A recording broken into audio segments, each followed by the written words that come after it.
জীবের ভূমিকা অবতীর্ণ হয়ে তার মূল্যবান বক্তব্য কথা যুক্তিতর্ক রাখতে সমর্থ হয়েছে। ধন্যবাদ।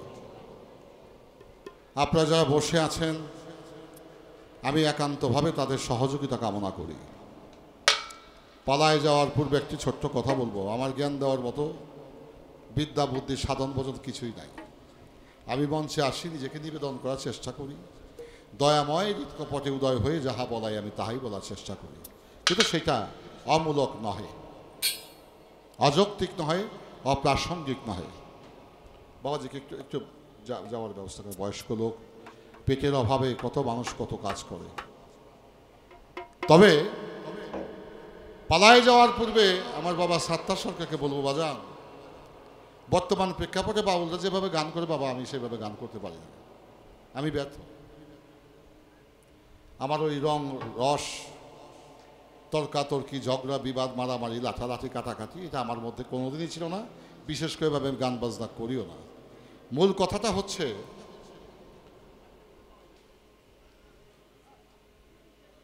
আমি অধম, কিন্তু মালিক যে বাক্যগুলো প্রকাশ করবে ওটা কিন্তু অধম নয়, ওটা অধমের মধ্যমও নয়, ওটা উত্তমেরও উত্তম।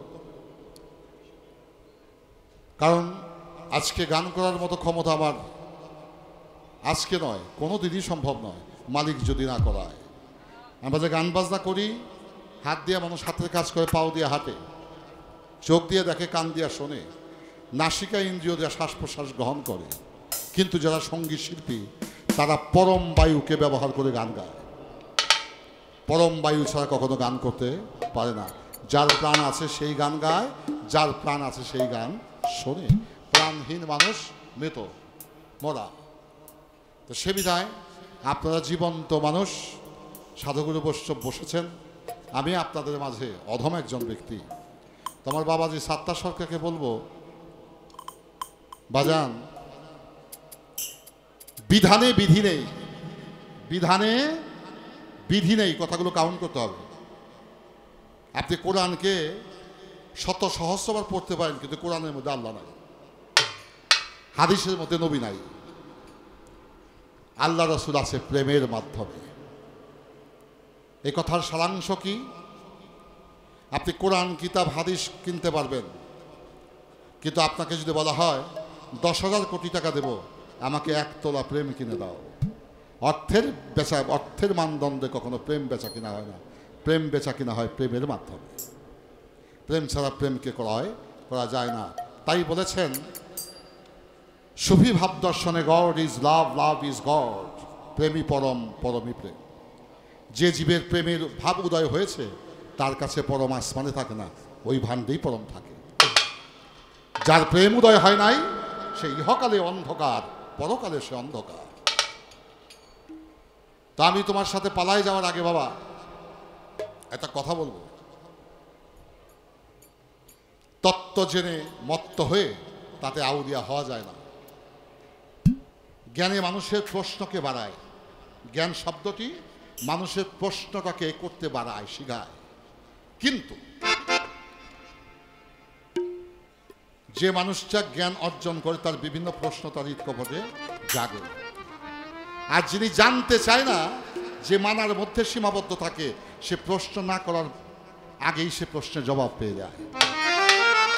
এখন আপনারা বিচার করেন, আপনারা কি প্রশ্নকারী হতে চান না মানতে চান? যদি প্রশ্নকারী হন একটার পর একটা প্রশ্ন জাগতেই থাকবে। আর যদি মানামানি জগতে আসেন তাহলে আপনি প্রশ্ন করার আগে তার জবাব পেয়ে যাবেন। তাহলে সহজ যে পথ, এই পথটাকে জীব তত্ত্ব যিনি গান করবেন আমার বাবাজি, ওই পথটাকে অবলম্বন করা উচিত। 1 নাম্বার 2, জীবাত্মা পরমাত্মা আত্মারাম আত্মা রামেশ্বর আত্মা সংকেশন। আত্মা হচ্ছে সংস্কৃতি ভাষা। এটাকে কোরআনের ভাষায় বলা হয়েছে রুহ। রু নামাদি, রু জামাদি, রু হাওয়ানি, রু ইনসানি, রু কুরসি। আর ইংরেজরা বলেন, ইংলিশ ভাষায় বলেন হার্ট। মানুষ হচ্ছে গডের হার্ট, হৃদয়। আপনি আমার দেহটাকে বাঁধতে পারবেন, হাত বাঁধতে পারবেন, পা বাঁধতে পারবেন, আমার হৃদয় অন্তরাত্মাকে আপনি বাঁধতে পারবেন না। ওইটাই পরম সত্তা, ওটাই পরম সত্তা। আমি তোমাকে পালাটাকে একটা বিষয় করি। আমরা যেভাবে কুতর্ক জীবতর্ক গান গাই, তুমি আমার সাথে মনে হয় এটা দ্বিতীয় পালা তোমার আসলে। তোমার সাথে আমার দ্বিতীয় গান। গত বছর ক্যাফাতুল্লাহ চেয়ারম্যান সাহেবের বাড়িতে আইনুদ্দিন শাহ বাবার দরবারে গান করা হয়েছিল, আজকে নিয়ে দ্বিতীয় পালা। কিন্তু তোমার সাথে আমার ভাবের, তোমাকে আমি ছেলে হিসাবে ভালোবাসি, কারণ রশিদ ভাই আমার খুব কাছের বন্ধু ছিল। তো যা হোক, এই কথা বলে আমি তোমার কাছ থেকে কনসিডার বা করুণা কৃপা প্রার্থনা করছি না, এটা আমার অধিকার, এটা আমার অধিকার। তা আমি তোমাকে একটা কথা বলবো, জীব আত্মা, পরমাত্মা, আত্মারাম, আত্মারামেশ্বর, আত্মার সংকেশন। আপনাদের কাছে প্রশ্ন, আত্মা কি স্রষ্টা না সৃষ্টি? আত্মা কি স্রষ্টা না সৃষ্টি? আত্মা সৃষ্টি, পরমাত্মা সৃষ্টি, জীবাত্মা সৃষ্টি। আত্মারাম সৃষ্টি, আত্মারামেশ্বর সৃষ্টি, আত্মা সংকেশন, এটাও সৃষ্টি। তাই সৃষ্টিতে পালায়। তবে পরমাত্মা হচ্ছে ঊর্ধ্বগামী, ইহা ব্যতীত চারটা আত্মা হচ্ছে নিম্নগামী। পরমাত্মার মধ্যে বিনয়, ভক্তি, প্রেম প্রকাশ পায় বলে ওটাকে পরমাত্মা এবং সর্বোৎকৃষ্ট আত্মা বলা হয়েছে। ওই আত্মা পরমের স্বভাবকে বহন করে, তাই তাকে পরমাত্মা বলা হয়েছে। পরম এবং জীবের মধ্যে পাল্লাপাল্লি কোনো বিষয় নাই, এখানে শুধু ভাবের আদান প্রদান। যে কথা কর্তাপক্ষ বলেছেন, আমরা পরম সত্তাকে কীভাবে লাভ করতে পারি, প্রতিষ্ঠিত করতে পারি, আজকের জন্য আলোচনা সেই দিকে আমাদের থাকে। এবার গান করা হয়েছে নিরাকারে যখন তুমি ছিলা তোমার রূপ ছিল কি। বাহ, চমৎকার। এবার প্রথম তার কথা, সন্তান নাকি পিতাকে জন্ম দেয়। বাজান, এই কথার সাথে আমি একমত নই। সন্তান কখনো পিতাকে জন্ম হলে প্রকাশ, জন্ম শব্দ অর্থ প্রকাশ। বাবায় প্রকাশ পেয়েছে বলে সন্তান তার মাধ্যমে পৃথিবীতে প্রকাশ পেয়েছে। তাই বাবা হলো প্রথম প্রকাশ, দ্বিতীয় হচ্ছে সন্তান প্রকাশ। বাবার পিতার মাধ্যমে সন্তান প্রকাশ পায়। এবার সন্তান হচ্ছে পিতার পরিচয় বাহক। সন্তান হচ্ছে পিতার পরিচয় বাহক। এই বাংলা ভাষাগুলো তো বুঝতে হবে। আমরা সারা জীবন যেভাবে গান গাইছি, যেভাবে শুনছি, এখান থেকে আমাদের বাইর হতে হবে। আমাদের পরিশুদ্ধ পরিমার্জিত একটা জায়গায় অবস্থানে আমাদেরকে পৌঁছতে হবে। এবার আসলো, সন্তান হচ্ছে পিতার পরিচয় বাহক।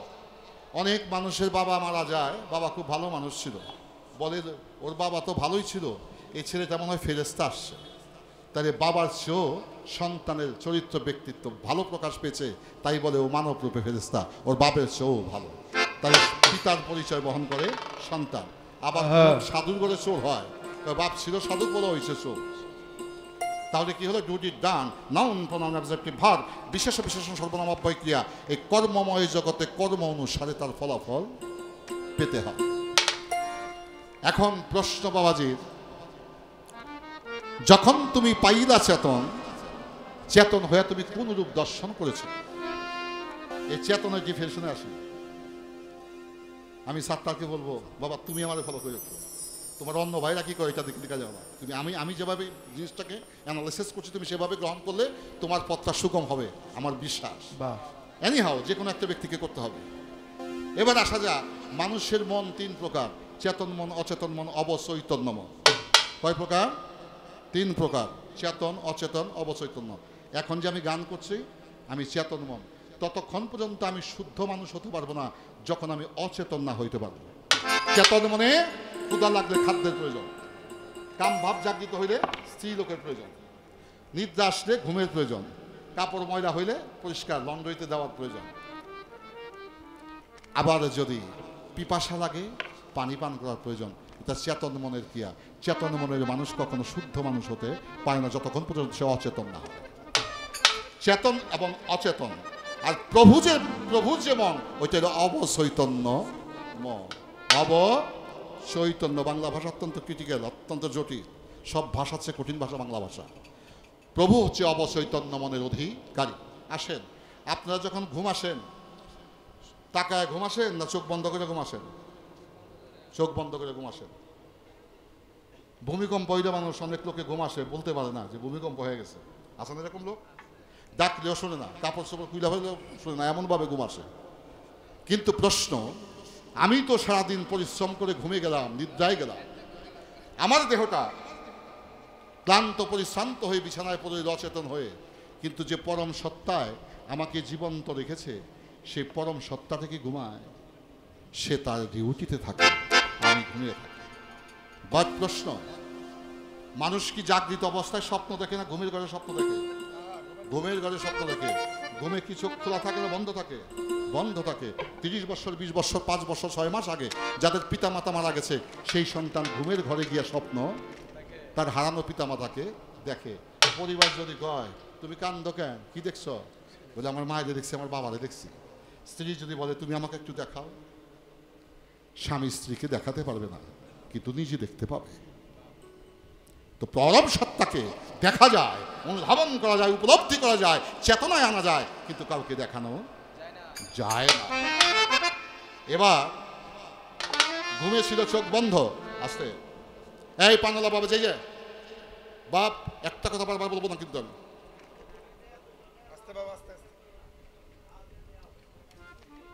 জীবপরম গান সবচেয়ে কঠিন গান। সবচেয়ে কঠিন গান হচ্ছে জীবপরম গান। এর চেয়ে কঠিন কোনো গান হতে পারে না। অদৃশ্য শক্তিকে দৃশ্যপটে নিয়ে আসা এটা এত সহজ বিষয় না। আমি তো প্রথম আসলে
আদিতে অলক নিরঞ্জন, আদিতে অলক নিরঞ্জন, আদিতে অলক নিরঞ্জন, আদিতে অলক নিরঞ্জন। আমি এক সত্তাটাকে প্রতিষ্ঠিত করি। বাবায় চায় মিলন। কি চায়? মিলন। আমার সত্তার চাই মিলন, আমিও চাই মিলন। মিলন কি দুইটা না একটা? বাবার মিলনের পাত্র মা, আর মার মিলনের পাত্র বাবা। মিলন যে বিষয়টা এক, এই এক সত্তা থেকে দুইজনকে মিলন করতে হয়েছে। বাবা হচ্ছে দাতা, মা হচ্ছে গ্রহিতা। ভাণ্ড ছাড়া কখনো কাণ্ড করা যায় না, ভাণ্ডর মাধ্যমে কাণ্ড ঘটাতে হয়। পরম সত্তা হচ্ছে কাণ্ড, জীব সত্তা হচ্ছে ভাণ্ড। এই ভাণ্ড ছাড়া কখনো কাণ্ড ঘটাতে পারে না। এই কাণ্ডটা কিসের কাণ্ড? এটা চানাচুর বিক্রি করবে, রূপবানের আলতা বিক্রি করবে না। ওখানে গিভ অ্যান্ড টেক হবে, প্রেম।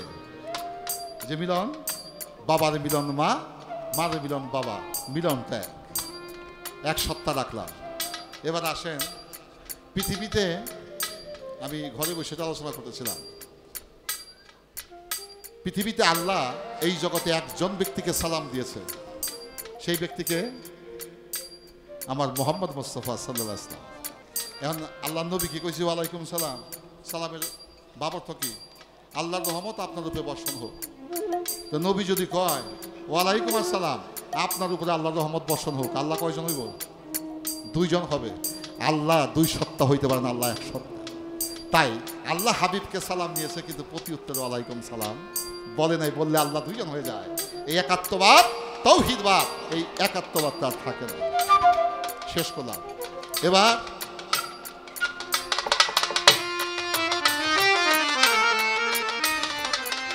কোন অভাবে দুই ভাগে বিভক্ত হলে আমার কাছে করল জিজ্ঞাসা। অভাব নয়, অভাব নয়, ওইটার মূলে ছিল প্রেমেরই কারণ। প্রেমিকে কি চায়? প্রেমিকে কি চায়? প্রেম চায়। তো একা একা কি প্রেম হয় বাবা? একটা হাত, কোনো শব্দ নাই, হাত নাই, দুইটা হাত এটা যদি দাঁড়ায় থাকে, এটা যদি এই দিক থেকে যায় ধরবে। তাহলে ধরাধরি করার জন্য জীব সত্তা, সৃষ্টি সত্তাকে প্রভু পৃথিবীতে সৃজন করেছেন। কেন? সৃষ্টি জগৎ হচ্ছে স্রষ্টার চরিত্রকে, স্রষ্টার সেই শ্রেষ্ঠ রহস্যকে বহন করে। তাই সুফিবাদে বলা হয়েছে, পৃথিবীতে যাহা সুন্দর তাহাই প্রভুর হাসি। পৃথিবীতে যাহা সুন্দর তাহাই প্রভুর হাসি। প্রত্যেকটাই সৃষ্টি স্রষ্টার শ্রেষ্ঠত্বকে বহন করছে। তুমি সাত্তার সরকার, আমি আরিফ দেওয়া, তুমিও শিল্পী, আমিও শিল্পী। হয়তো আমি নগণ্য, জঘন্য, ক্ষুদ্র, কিন্তু আমি শিল্পী। এখন উঁচা নিচা ব্যবধান যদি না থাকে, তাহলে উঁচা নিচা মানুষ বিভাজন করতে পারবে না। রাত আছে বলে দিনের মূল্য আছে, কলঙ্ক আছে বলেই অলঙ্কারের মূল্য আছে, পাপ আছেই বলেই পুণ্যের মূল্য আছে, বাজান হারাম আছে বলে হালালের মূল্য আছে। তাই একটা একটার অপোজিট। এই অপোজিট কেন সৃষ্টি করেছেন? সত্য জিনিসটাকে ধারণ করতে হবে এবং মিথ্যাকে বর্জন করতে হবে।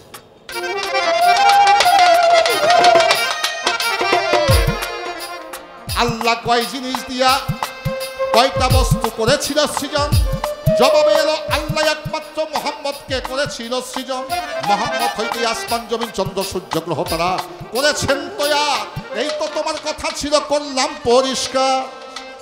তিন নক্তার সমন্বয়ে একটা হরফ হয়।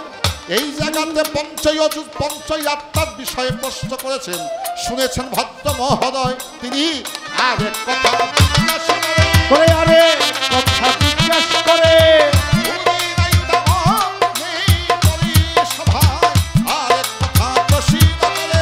ভুলি না পারে না, করে দাও আরে কথা জিজ্ঞাসা করে।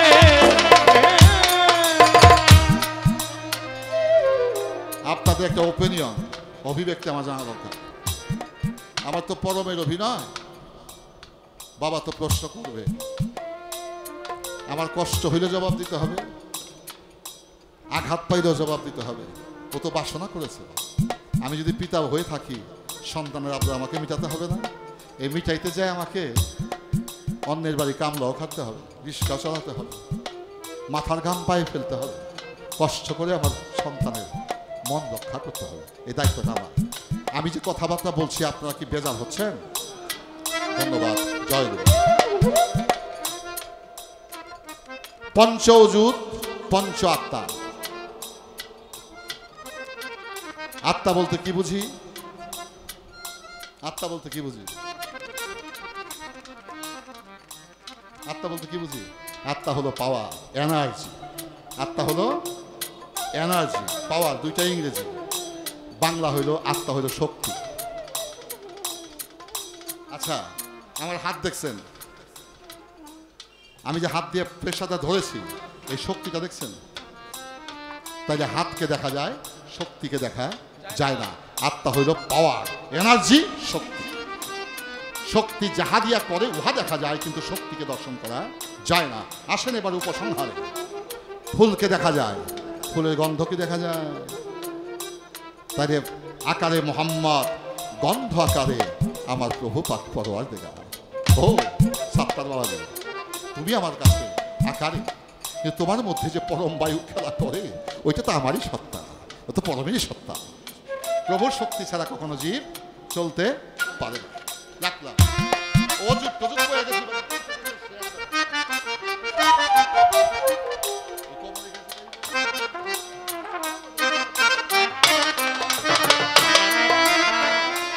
বাউল গানের ফিলসফি দর্শন বুঝতে হবে।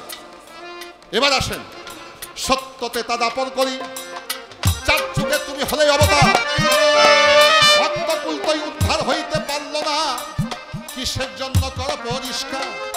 যেভাবে তুই কথা বলে, যেইভাবে কথা বলে, আলেক্সি আমার অন্তর দিলে, যেভাবে তুই কথা বলে,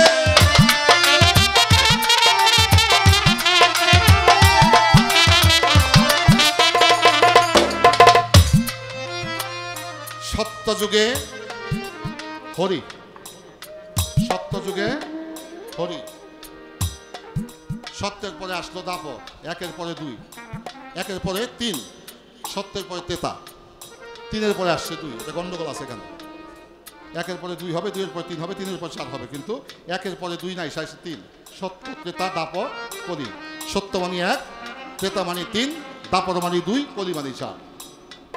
এবার আসা যাক, সত্য যুগে হরি, ত্রেতা যুগে রাম ধনুকধারী, দাপরে নন্দের ঘরে শ্রীকৃষ্ণ, কলিতে গৌরাঙ্গ রূপে জন্ম নিয়েছেন নদিয়াতে।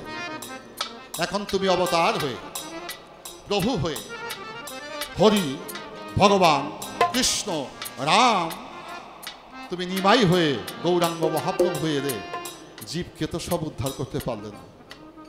বাজা, জীবকে উদ্ধার হতে হলে জীবেকে ভক্তি নামক একটা করি অর্জন করতে হবে। ভক্তির করি ছাড়া ওই পরম বন্ধুর নৌকায় উঠা যাবে না। ভক্তির করি ছাড়া পরম বন্ধুর নৌকায় কেউ উঠতে পারে না। যদি ভক্তি থাকে, পরম বন্ধু তাকে সমাদরে নায়ে তোলে, এপারের তরি ওপারে ফিরিয়ে দেয়। তাহলে যারা উদ্ধার হইতে পারে নাই, তাদের ভক্তি নামক শক্তির অভাব ছিল। আর তারাই উদ্ধার পেয়েছে যাদের ভক্তির কোনো কমতি ছিল না।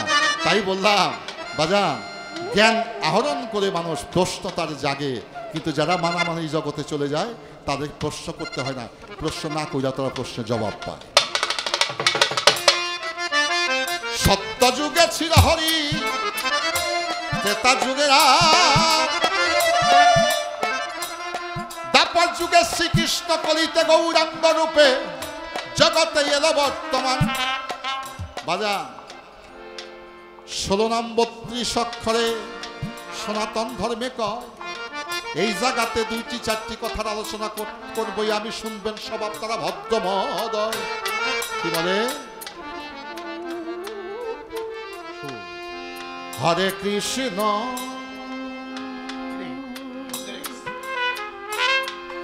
হরে কৃষ্ণ হরে হরে রাম রাম রাম হরে হরে। 16টা নাম 32 অক্ষর। মনকে বান্দ মনকে ছান্দ, মনকে না দিও লাই, মনের সঙ্গে কইরে কথা বাজান, মনকে দায়ী কোহায়। মনে যদি করে কার্য তবে সিদ্ধি হয়, সকলই করিতে পারে তোমার মন মহাশয়। মনের গুরু পবন, পবনের গুরু জানো তুমি নিঘুম নিরঞ্জন, যে পরম প্রেমে আকুল হইয়া এই জগতে বিষয় বাসনা দিল বিসর্জন, তার পার হইতে কোনো নাই ভাবনা। একটা ছোট্ট ঘটনা সবার মধ্যে প্রকাশ করবো, আপনারা করবেন বিবেচনা। কথাটা কি বলবো? বলবো?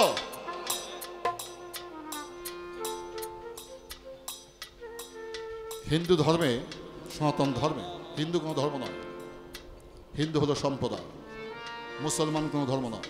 মুসলমান সম্প্রদায়, ধর্ম হইল ইসলাম। হিন্দু একটা সম্প্রদায়, ধর্ম তার সনাতন। সনাতন শব্দ তো শান্তি, ইসলাম শব্দ শুধু বোঝার হচ্ছে বিষয়। তো গুরু ভক্ত একজন ব্যক্তি, তার নাম নারদ মুনি। সে কৃষ্ণ ভক্ত, কৃষ্ণের ভক্ত ছিল নারদ মুনি। নারদ মুনির বাহুতে ছিল শক্তি, 5-10টা হাতিকেও তিনি ইচ্ছা করলে হাতে তাল দিতে পারতেন, এত বাহু শক্তি ছিল তার। তার নাম নারদ মুনি। তো নারদ মুনি গুরুরূপ দর্শনে যাবে। কোন রূপ দর্শনে যাবে? গুরুকে স্বয়ং দাপরের অবতার শ্রীকৃষ্ণ মহাপ্রভু। তো ঘর থেকে বাহির হয়ে মেঠো পথ দিয়ে যায় একটা আমের কানন, আমের বাগান। এই বাগানের মধ্যে কিছু লোক বৈশাখ সারাপ পান করে। সারাপ তো বোঝেন, ওই যে তাকে বাপে পুতে ভাই ডাকে, মানসিক বিকারগ্রস্ত হয়ে যায়, মদ সারাপ। এটা ডালতাছে, খাইতাছে, আর কয় একটা একটা কয় কৃষ্ণের একটা বন্ড মামির লগে প্রেম কইরা মামার কাছ থেকে ছুটে আইনা নিজেদের ঘর সংসার করে। ওটা একটা কুলটা, ওইটা একটা কলঙ্কিত ব্যক্তি। কৃষ্ণ কোনো জাত হই না। যত খারাপ ধরনের মন্তব্য কৃষ্ণ নামে বলতেছে। নারদ ছুটছে গুরুরূপ দর্শনে। কোনো গুরু ভক্ত যদি গুরুর নামে কলঙ্ক শুনে বাজা, সে সব কিছু মানতে পারে, গুরুর দুর্নাম কোনো প্রকৃত ভক্ত মানতে পারে না। কারণ গুরুদের সাথে সে নিবেদিত, বিশ্বাস করে সমর্পণ করে দিছে। তার গুরুর বদনাম দুর্নাম কেউ করবে, এটা কোনো প্রকৃত ভক্ত মাইনা নিতে। ছোট নারদ ভাবে মনে মনে, আমি গুরুরূপ দর্শনে বাহির হইলাম, ঘর থেকে বাহির হয়ে অভক্ত অবৈষ্ণবের দর্শন, আমার মনে যাত্রা শুভ হবে না। এক পা আগায়, দুই পা পিছে যায়। অবশেষে চিন্তা করলো, না, প্রভুর নিয়তে বাইর হয়েছি, যত মঙ্গলই হোক আমি প্রভুর কাছে যাব। এই কৃষ্ণের বদলাম তদলাম শুনে মন খারাপ করে, মন ভারাক্রান্ত হৃদয় নিয়ে কৃষ্ণের কাছে গিয়ে উপস্থিত হয়েছে। গোলকের অধিকর্তা স্বয়ং কৃষ্ণ মহাপ্রভু হাতে বাঁশি নিয়ে বসে আছেন ভক্তের অপেক্ষায়। নারদ যখন গিয়ে ভক্তি অর্ঘ্য নিবেদন করতে গেছে, কৃষ্ণ বলে, নারদ রে, আজকে আমার তুই ভক্তি দিস না, আমার একটা জিনিসের বড় অভাব রে। বলে, কিসের অভাব? বলে, একটা অবৈষ্ণবের অভাব। কিসের অভাব? অবৈষ্ণব। যে বৈষ্ণব না, ওই অবৈষ্ণবের প্রয়োজন। বলে, প্রভু, বড় ভারাক্রান্ত হৃদয় নিয়ে আসছি, তোমার পবিত্র চরণে স্পর্শ করে আমার ক্ষুধাটা একটু নিবারণ করে যাই। এই কথা বলে নারদ শ্রীকৃষ্ণ মহাপ্রভুর চরণে পড়ে গেছে। প্রভুর সেই কুদরতি শানে শ্রীকৃষ্ণের পবিত্র চরণ থেকে কিছু ধুলা নারদ মনে দুই চোখে লেগে গেছে। এতদিন নারদ চর্মচক্ষের অধিকারী ছিল, তার জ্ঞানের নয়ন প্রস্ফুটিত হয় নাই, কিন্তু আজ প্রভুর চরণ ধুলি তার চোখে স্পর্শ করার সাথে সাথে তার জ্ঞানের নয়ন খুলে গেছে। এবার মনে মনে ভাবে, ওই তো আমন কাননের মধ্যে অনেকগুলো অবৈষ্ণব রেখে আসছি, আমার বাহুতে তো অনেক শক্তি, একটা না, আমি কয়েকটা ধরে নিয়ে আসবো। একটা যা। নারদ ছুটছেন বাতাসের বেগে, গিয়ে দেখে যাদেরকে নারদ অবৈষ্ণব বলে চিহ্নিত করেছিল, তারা তো কেউ অবৈষ্ণব নয়। তারা যে নারদের চেয়ে বড় বৈষ্ণব হয়ে বসে আছে। তাদের অন্তরে কৃষ্ণ নাম অহরহ হচ্ছে, মনে হয় স্বয়ং গোবিন্দ মহাপ্রভু তাদের অন্তরের মধ্যে আছে। নারদ মনে মনে ভাবে, আমি দেখে গেলাম অবৈষ্ণব, এখন থেকে ওরা আমার চেয়ে বড় বৈষ্ণব। চলে গেছে বাজারে, এ প্রান্ত থেকে ও প্রান্তরে তাকায়, এ সবাই বৈষ্ণব। গেছে মাছের হাটে, গিয়ে দেখে সব বৈষ্ণব। গেছে গুদারাঘাট, দেখে যাত্রীয় বৈষ্ণব, খেয়াঘাটের মাঝিও বৈষ্ণব। গেছে পতিতালয়, গিয়ে দেখে কেউ অবৈষ্ণব নয়, সব নারদ হচ্ছে বড় অবৈষ্ণব। এই খুঁজতে খুঁজতে সন্ধ্যা হয়ে গেল।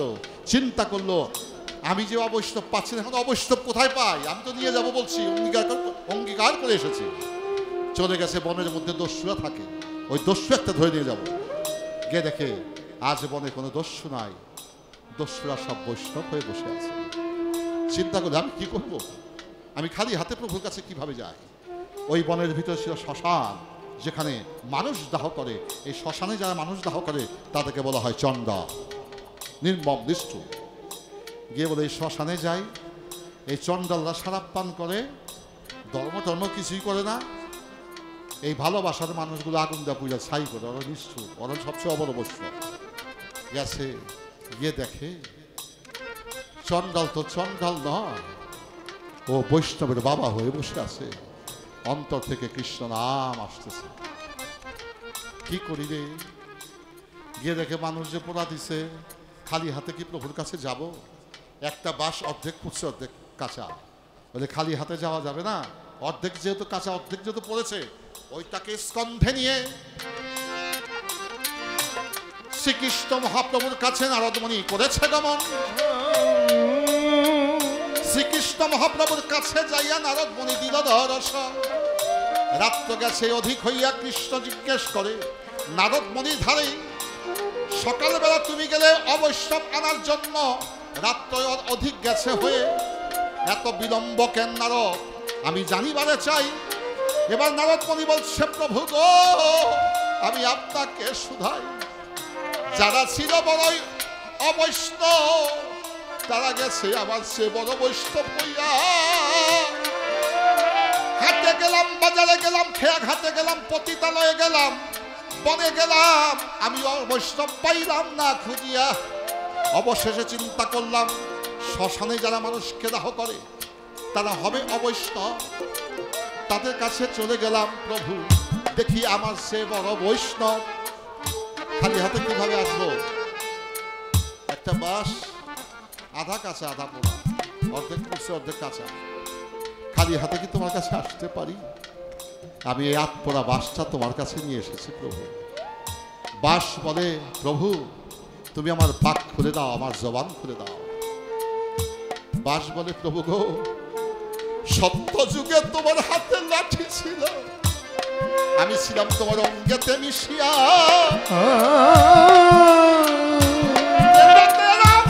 তুমি অবতার হয়ে তোমার ধনুক আমি গেছিলাম বাস তোমার স্কন্ধেতে থাকিয়া। তারপর যুগে প্রভু তুমি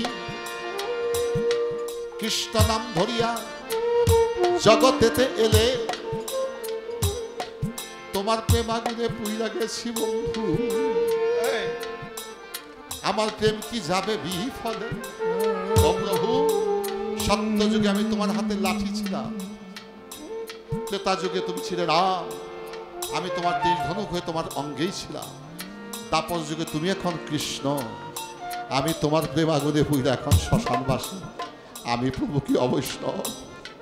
কৃষ্ণ প্রভু বলছেন, বাসে তুই যদি অবৈষ্ণব হইতি তাহলে নারদের মতো ভক্তের কান্দে সেটা কি তুই আমার কাছে আসতে পারতি?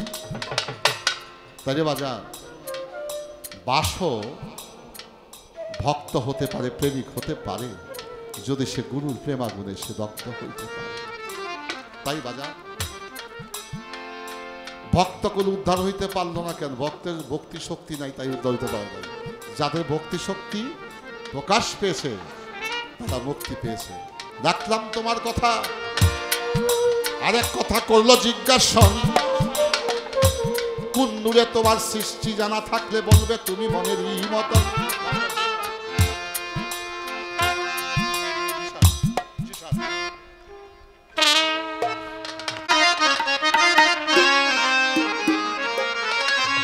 সবাই প্রশ্ন করেছেন তুমি কোন নূরে সৃষ্টি, সৃষ্টি জগৎ কোন নূরে সৃষ্টি? তার আমার গান আছে, নিরঞ্জন ঘেরা গঙ্গা নূরের খবর আছে, নিরঞ্জন ঘেরা গঙ্গা নূরের খবর আছে, নিরঞ্জন ঘেরা নূরের খবর আছে, নিরঞ্জন ঘেরা নূরের খবর। আলোর ভিতরে আধার থাকে না, আলোর বাহিরে আধার থাকে, আলোর নিচে থাকে আধার, আলোর ভিতরে কখনো কিন্তু আধার থাকে না। এই আধার যদি আলোকে স্পর্শ করতে পারে সে আর অন্ধকার থাকে না, সে নিজেও আলোকিত হয়ে যায়। গানে বলা হলো, জাঙ্গা নূরের খবর আছে, নিরঞ্জন ঘেরা আছে, নিরঞ্জন ঘেরা নূরের খবর আছে, নিরঞ্জন ঘেরা নূরের খবর। সেই নূরের হিল্লানি ময়দানে, সেই নূরের হিল্লালে ময়দা বিবি জহুরা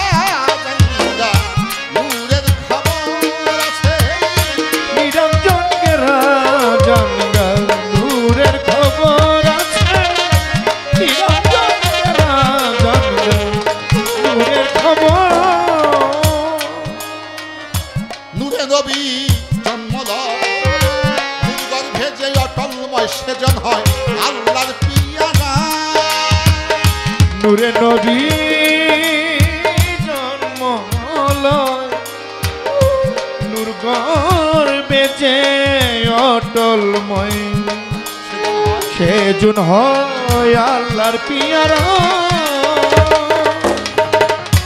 নূরে নবী জন্ম লয় নূর গর্ভে যে অটলময় সেজন হয় আল্লাহর পিয়ারা ওই পঞ্জাতনের বাসি অংশরে পঞ্জাতনের বাসি অংশ সেই নূরে গড়া গঙ্গা নূরের খবর আছে নিরঞ্জন ঘেরা গঙ্গা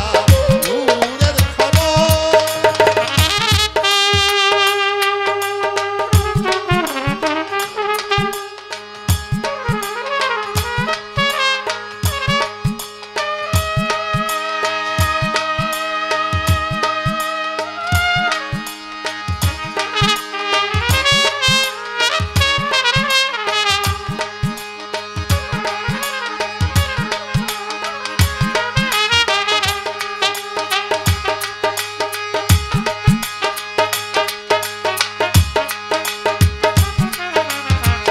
নূরের খবর আছে নিরঞ্জনের নূরের খবর আছে নিরঞ্জনের নূরের খবর আদি নূর জাতি নূর জানে সদাই সচেতু জীব হয় জানা আদি নূর জাতি নূর জানে সদাই সচেতু জীব হয় জানা আলেপ চান্দর বেশে কর নূরের খবরে যে জন্ম সেজন হয় আল্লাহর পিয়ারা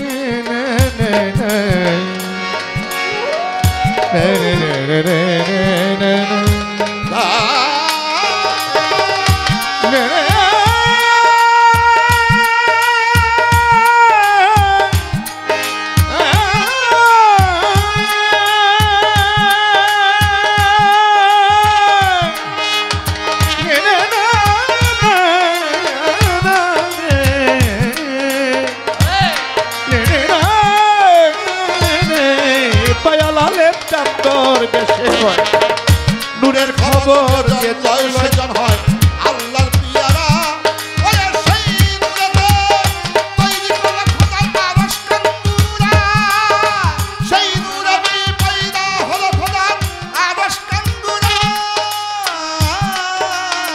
জানগা নূরের খবর আছে নিরঞ্জনের জানগা নূরের খবর সেই নূরের হিলালে পয়দার সেই নূরের হিলালে পয়দা বিবি জহুরা নূরের খবর আছে নিরঞ্জনের জানগা নূরের খবর বস্তু রাখতে হলে বান্ডের প্রয়োজন বাবা ক্লেভার ম্যান ধন্যবাদ আবার এখানে একটু মীমাংসা দিয়ে যায় যাতে এই প্রসঙ্গে আলোচনা হয় এই পৃথিবী ছিল একদিন জলে জলাকার ডিম্বুরূপে ভাসতে ছিল প্রভু পাক পরওয়ারদিগার এই পৃথিবী ছিল একদিন জলে জলাকার ডিম্বুরূপে ভাসতে ছিল প্রভু পাক পরওয়ারদিগার ডিমের খোসা বা ফাতেমা বিজল রূপে আলী মর্তু যায় পদ্মা রূপে ইমাম দুভাই কুসুম রূপে ছিল মোস্তফা